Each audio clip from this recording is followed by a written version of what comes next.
He said, go disarm, or the people said, Sheriff, go take their guns away. And we give the sheriff 1 hour to do that. And he didn't do that. And we give him another 15 minutes, and he didn't do that.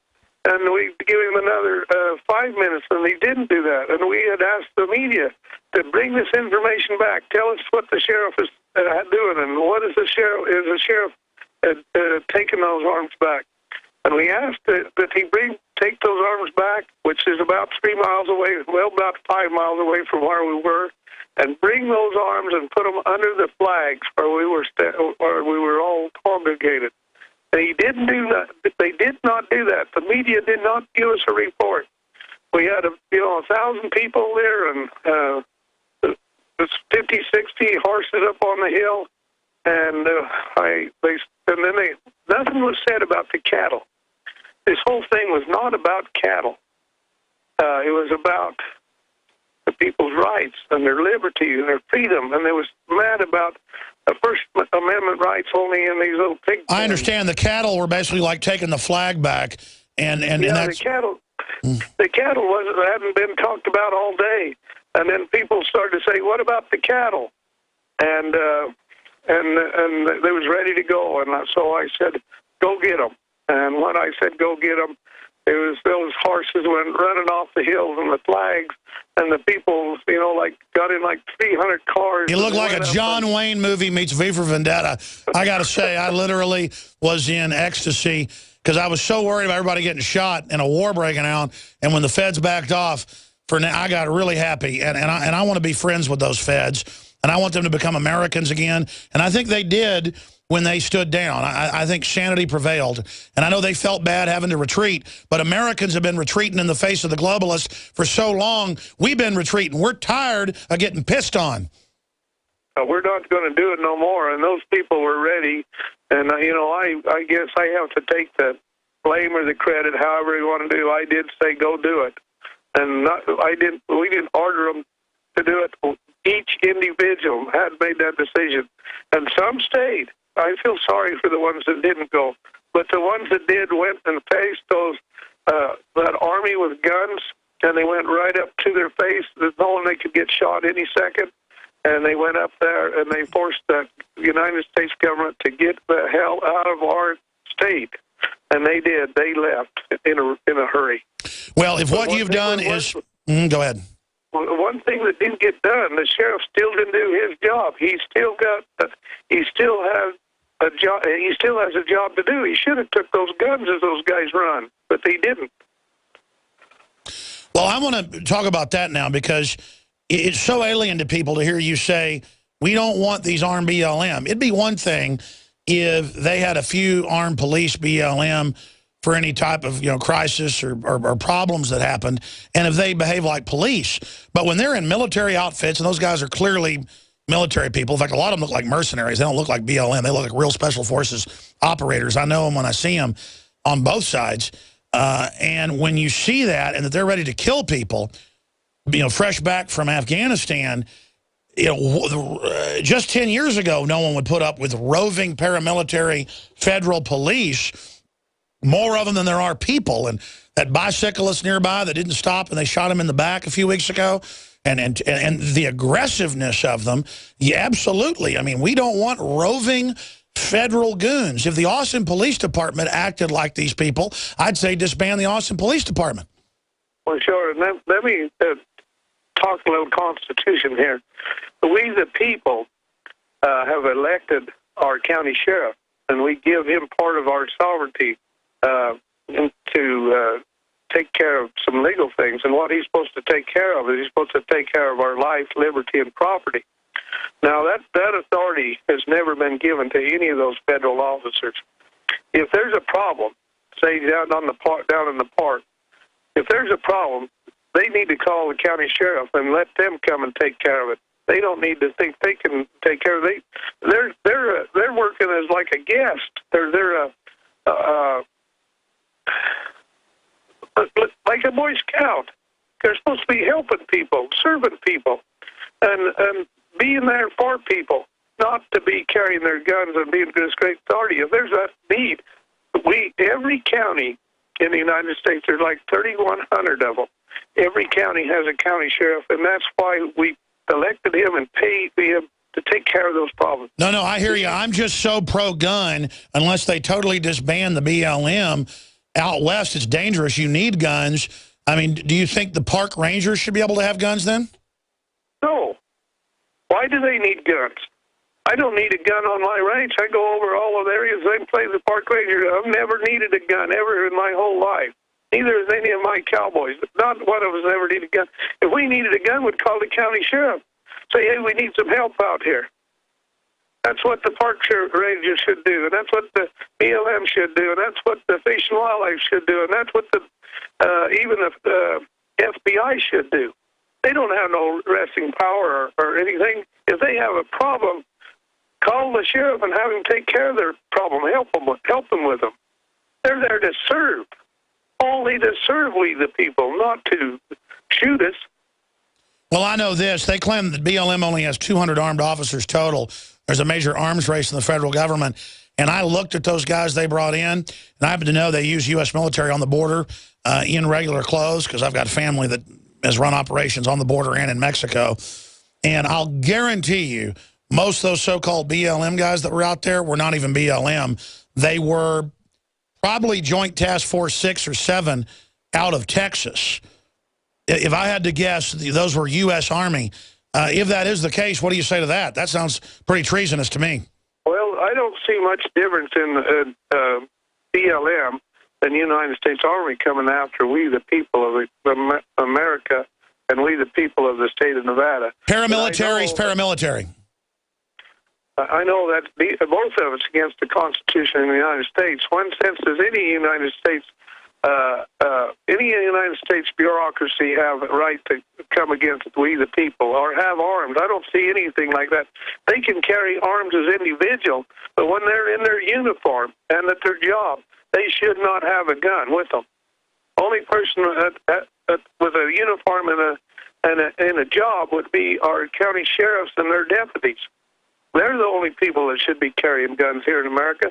Everybody else in America should carry a gun as a person. That's their Second Amendment right. They should be able to carry a gun, but not as a official servant of we the people, except the sheriff. Well, I hear you. The way they act, I mean, they just really acted like they hated in those videos of them tasering people and attacking. They acted like they really hated peaceful demonstrators. They look like they wanted a war. I don't know as individually hate us, but they sure was standing there. And, you know, I feel sorry for those people, their souls. I mean, gee whiz, you come against your own people, we the people, and you're threatening to shoot them. And, I mean, it come within a hair of being somebody pulling the trigger. Now, you got to remember, we the people was not armed. It was only the federal officers that was armed, or whatever you want to call them. They were armed with heavy armor. Well, that's right. Most of the people did not have firearms that walked up to the line. There were some militia people there that stayed up mainly on the embankment, were aiming down. It was a very tense situation. Our reporters clearly heard it. You can hear it. It's hard on radio to pick it up on AM, but on the video that's gone viral of the feds retreating, you can hear them saying, you know, back up, you know, we will shoot. Did you audibly yourself hear them say, we will shoot? I wasn't there. I didn't personally hear that, and I only have seen little clips on video. My wife and I stayed on that stage where we talked and under the flags. We stayed there through this whole operation, and so we just were sort of watching for the flag to come over the hill, and we knew somebody was successful. All the time we was there, BLM had an airplane that was flying in a circle around the encampment, and we could see that airplane. Well, I saw some of your sons and daughters leading it, and you know, telling them no, we're not backing down, and then cutting open the gate. Which one of your sons was that did that? You know, I had about 3 or 4 sons there, and some daughters. I had some sisters there, and you know, there was like 1,000 people there. A lot of those people on the horses were, you know, cowboys, neighbors, and friends, and I had family and friends there, but there was many, many more people I didn't have no. But I'll tell you one thing: I shook hands with most every person there, and I hugged their women. And them people were good people. And one thing I understand, the souls of American people, and I think it's all the way around the world, there's a lot of good people. In fact, every soul is good. And I realize that we need our individual rights to exercise agency. That's what I think our Constitution gives us. People. Absolutely. You got to have free will or you're not even conscious. You're not even a person. You got to have private property and privacy to do that. Now, what about Ron Paul and others? There's been talk about, Harry Reid saying we're not done yet. We played that clip earlier. Ron Paul had this to say. I want to get Clive Bundy's take on it. This is Ron Paul with Neil Cavuto last night. Well, I guess you can go either two ways. I'm hoping this is very positive of things to come where the people stand up and object to the federal government's intrusion into our lives and everything that we do. And when the people do get together and stand up, I think governments will be forced to back down. But the other thing is governments don't give up their power easily, and they may well come back with a lot more force like they did at Waco with the Davidians. So I don't know which way it's going, but so far, so good. I was delighted that they got through those couple days and there wasn't any shooting and no killing, because I really encourage, the demonstration against unfairness by our government, but I'd like to see it all nonviolent. And that weekend turned out so far to be a good step. But people are very angry, to your point, Congressman, and you hope it never comes to violence. And then Judge Napolitano breaks down that you shouldn't have federal courts ruling over federal land disputes, and that it should be a state court that does that. I think that's a good point that that Judge Andrew Napolitano makes, Mr. Bundy. Well, for Ron Paul, if he was our president of the United States, I don't believe this would ever happen to us. He would have fought this war for us before this time, and so I understand Ron Paul's place, and I wish he would. I wish we wouldn't have to fight this war, but we do have to fight this war, and we are ready, and we're ready to do it. We're willing, and we're actually excited about it. It's something that. When have we ever had this opportunity to fight for freedom like this? And those people that stood in that line, which I wasn't in that line, but those that stood in that line, their souls was on the line. Their lives are on the line. And their dedication to the freedom in this land was definitely demonstrated there. David Knight told me he's never experienced anything like it in his life. Same thing, Josh Owens.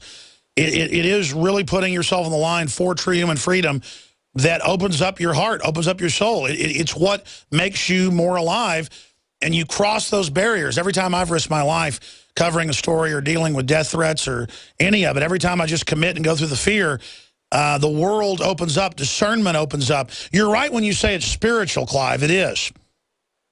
Yeah, it definitely has to be a spiritual thing. Many people, well, not that many, but all people, and I think all people across this world are getting the opportunity with this modern media we have, all this technology we have.